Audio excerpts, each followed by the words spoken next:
الحمد لله وحده والصلاة والسلام على من لا نبي بعده أما بعد فأعوذ بالله من الشيطان الرجيم بسم الله الرحمن الرحيم ما كان محمد أبا أحد من رجالكم ولكن رسول الله وخاتم النبيين وكان الله بكل شيء عليما عن ابي هريرة رضي الله تعالى عنه قال قال رسول الله صلى الله عليه وسلم إن مثلي ومثل الأنبياء من قبلي كمثل رجل بنى بيته فأحسنه وأجمله إلا موضع لبنة من زاوية فجعل الناس يطوفون به ويتعجبون له ويقولون هلا وضعت هذه اللبنة فأنا اللبنة وأنا خاتم النبيين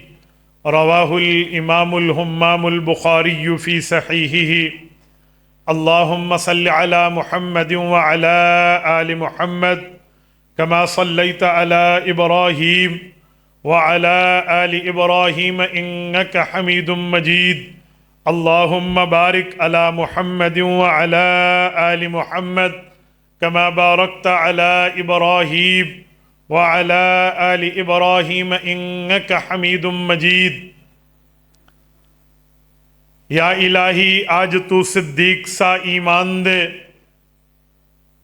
یا الہی آج تو صدیق سا ایمان دے آنکھ دے اور اسوہ فاروق کی پہچان دے کر مبرہ عیب سے اور عفت عثمان دے کر مبرہ عیب سے اور عفت عثمان دے فقر دے کرار کا اور حیدری اوسان دے میرے معزز دوستو آج 25 جنوری 2026 بروز اتوار اور میں یہاں جامعہ تدریس القرآن لاہور کے زندہ دلان سے مخاطب ہوں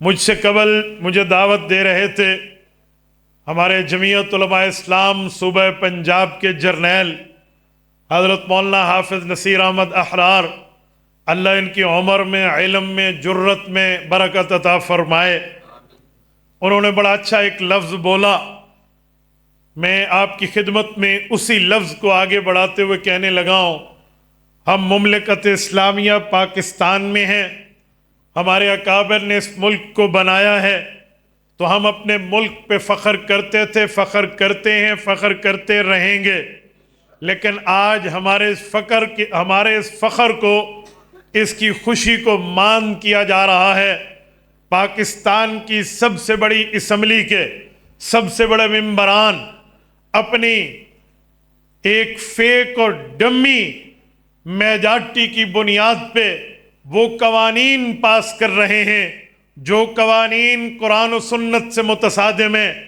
میرے دوستو as a Muslim as a Pakistani as a city of country ہمیں چاہیے ہم ان قوانین کو کنڈیم کریں کیوں ہمارے آئین میں کانسٹیٹیوشن آف پاکستان میں یہ بات درج ہے کہ یہاں قرآن و سنت کے مطابق قانون سازی کی جائے گی قرآن و سنت کے اگینسٹ اگر کوئی کوئی قانون بنایا گیا وہ قانون کل عدم شمار ہوگا آج ہم ان قوانین پر اگر اعتراض کر رہے ہیں تو یہ ملکی قانون پر اعتراض نہیں ہے ملکی قانون وہ قانون کہلائے گا جو قرآن و سنت کے تابع ہو کر بنایا جائے گا لیجسلیشن آف کنٹری یہ قرآن و سنت کے انڈر اور تابع ہوگی اگر اس کے تابع نہیں ہے اس کا احترام ہمارے اوپر سٹیزن آف پاکستان ہونے کے ناطے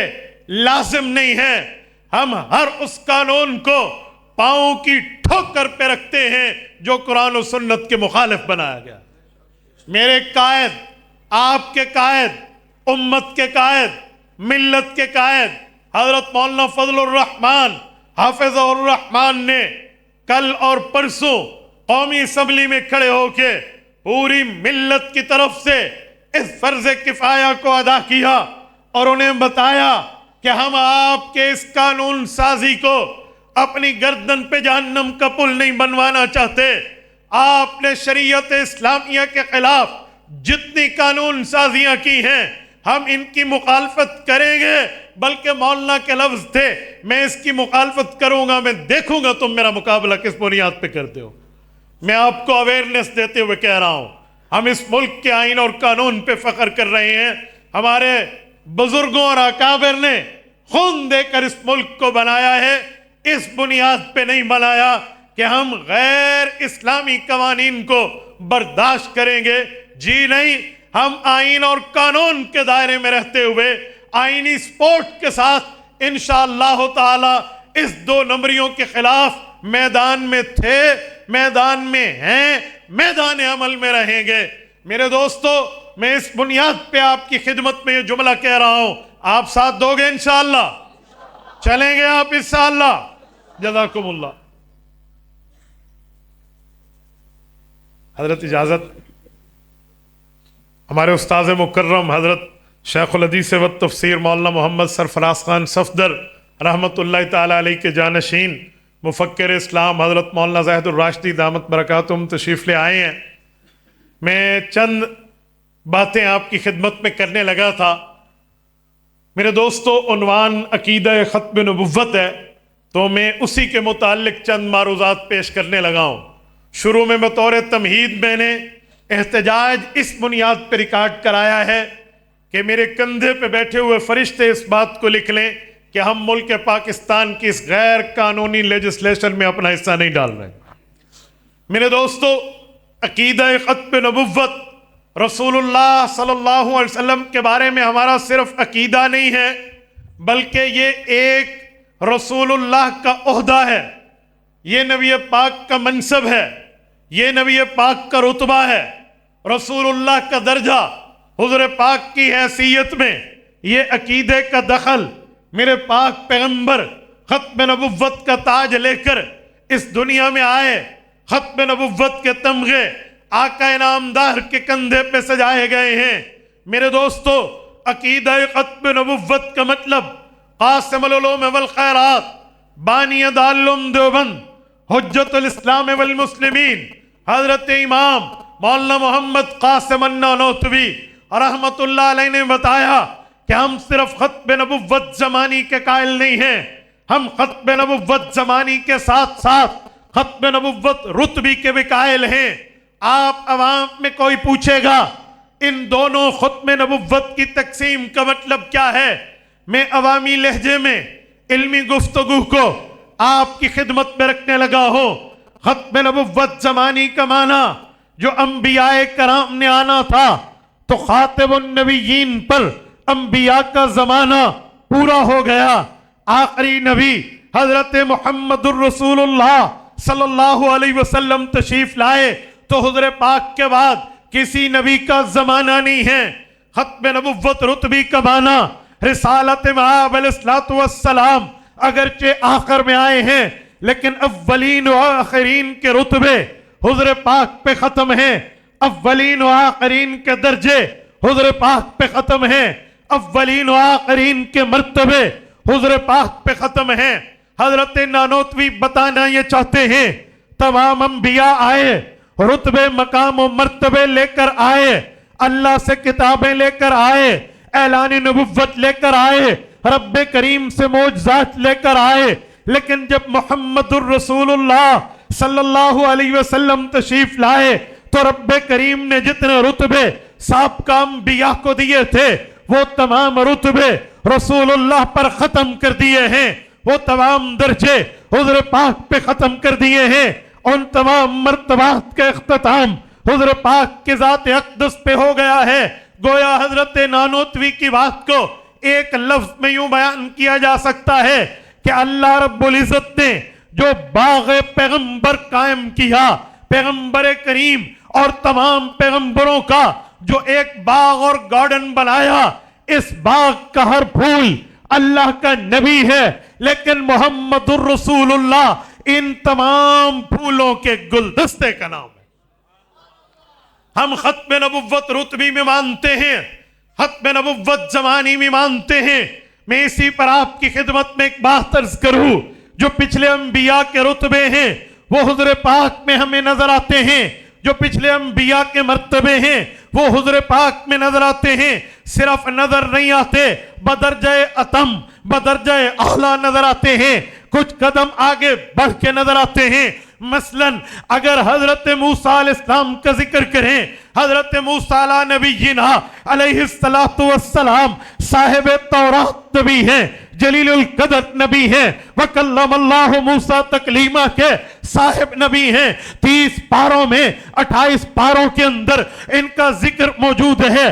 ان کا معجزہ یہ تھا، بحیرہ کلزم پہ پہنچے تھے، پیچھے فرعونیوں کا لشکر تھا، آگے سمندر اپنی لہروں میں موجود تھا۔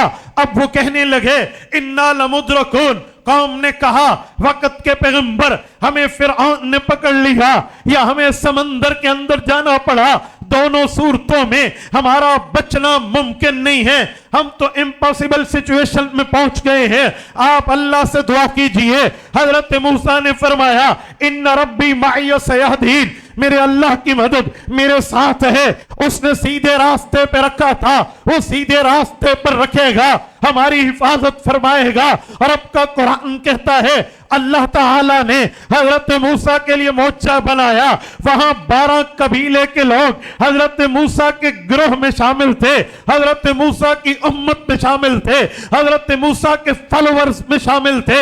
رب کریم نے ان کے لیے 12 دریا کے اندر راستے بنا دیے، ہر قوم قبیلہ اپنے راستے میں دریا کو کراس کر کے جا رہا ہے، پانی کی دیواریں کھڑی کر دی گئی ہیں، قوم نے اس دریا کو کراس کر لیا ہے۔ فرعونی آئے ہیں، فرعون آیا ہے، وہ ڈوب گیا ہے، وَأَغْرَقْنَا آلَ فِرْعَوْنَ وَأَنْتُمْ تَنْظُرُونَ کہہ کے رب کریم نے ان کے لیے براہ راست ہونے کی بات کی ہے کہ تم نے اپنی آنکھوں سے فرعون و آل فرعون کو ڈوبتے دیکھا ہے۔ یہ معجزہ حضرت موسیٰ علیہ السلام کے ہاتھ پہ ظاہر ہوا ہے، اور رسول اللہ کی ذات اقدس پہ میرے پاک پیغمبر انبیاء کا گلدستہ ہے۔